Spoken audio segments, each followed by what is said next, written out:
What is up, everyone? So, I want to talk about how I got my first $999 sale on Skool.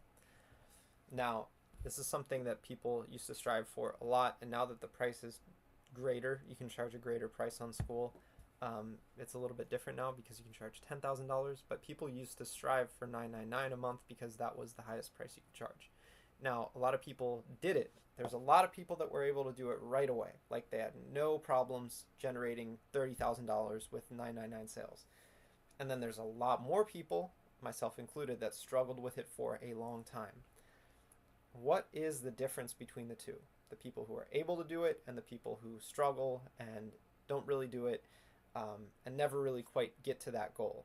Because it's a fascinating difference. It's something that I think about a lot. Well, I'll get to that. But first I want to explain a little bit more about like the people who like what the whole concept of this is, right? So the people who want the 999 sale but just say, "Okay, I want this 999 sale." But they're not creating value. You have to create value. I know capitalism and everything, like, it comes down to this: value creation is important. But if you want to have your own business, it is very important to create a ton of value. And it's not some esoteric thing, right? You have to like identify and learn the problems people are facing and then find efficient solutions to that. The other thing is, you don't have to invent a new solution. You're finding people who haven't had that solution or that problem solved for themselves, and you're saying, "Hey, I'm going to solve this for you.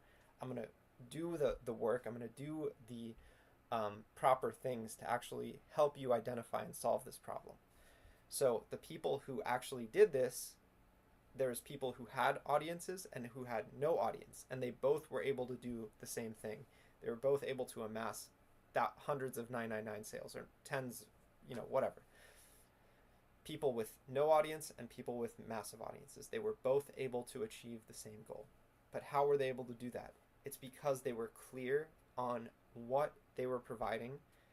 I know there's a lot of talk of a niche, but let's put that word aside for now. They were clear on the transformation they were seeking to help people with. And it's this shift that you have to make within yourself. You have to say, "Okay, I'm not going to just sit around and say, I want this 999 sale 1,000 times," right? That helps, definitely, but you have to shift your own internal identity to say, "I'm going to find the problems people are facing and obsess about those problems. Instead of not knowing what to do, I'm going to spend my time looking for the things that I can help people with."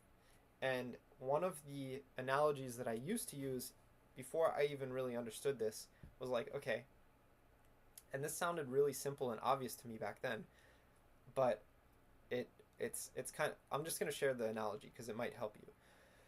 There's people with yards that they don't have the grass mowed, right? They don't have their landscaping done. Then there's people who are saying, "Okay, I'm going to go help people mow their lawn." But the one thing that I was always missing was, okay, I'm going to find a lot of people to help with that same problem, right? And now that I know this, it's so easy to see, right? Like, this is hand sanitizer, right? It's a little bottle.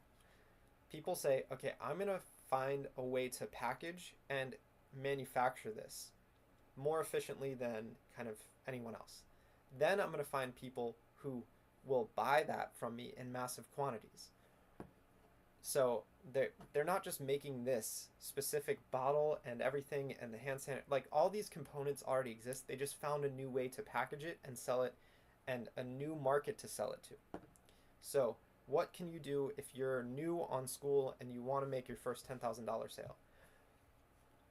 Just do exactly what I said. Find a new way to package the information and share concise and specific information about a niche. You don't even have to have experience in the niche. You have to just find the information and share it in a good way. And find the right crowd of people to help solve that problem. That is the key to getting your first 999 sale on Skool. And whatever you want to believe, that is how it works. But if you happen to accidentally make a 999 sale, you did it because you somehow got in front of the right person and they liked what you were saying. Now the difference is the people who scale this up And I don't even want to say scale, because you can't scale. You have to scale the unscalable first before you actually scale. The people who made this happen for themselves, they said, okay, I'm going to go find as many people as possible that need this problem solved. First, I'm going to say, is this a problem that a lot of people need solved? And then next, I'm going to go find as many people as possible to have this problem solved. And they use a ton of dirty energy, like dirty fuel, kind of like when you shoot a rocket into space. You have to burn a lot of dirty fuel, but once you're in space, you can make micro adjustments with a little bit of fuel. That is what people were doing. And they were like, okay, I'm going to hit the ground running. I don't care if I'm going to get exhausted. I don't care if I'm going to, like, have to roll up my sleeves and get in the dirt. But I'm going to find as many people as possible to talk to about this. And that's exactly what I'm doing now with these YouTube videos. I'm saying, okay, I'm going to put myself out there and say, universe, let's share this information. Let's share my way of being using this thing called the internet, using YouTube, using LinkedIn, using free social platforms that are free to post on, and share myself in a professional way, in a clear way, that people who see it, they will want to be like, okay, I understand this guy. I want to work with this guy somehow. That's the way to start to hit the ground running. So I hope this helps. I'm going to make more videos, I think. As many videos as I can until I can upgrade my laptop, and then I'll make a lot better videos, trust me. But I'm aiming for an 8 terabyte MacBook Pro. But until then, this is the length of a video you're going to get. But I'll see you in the next one.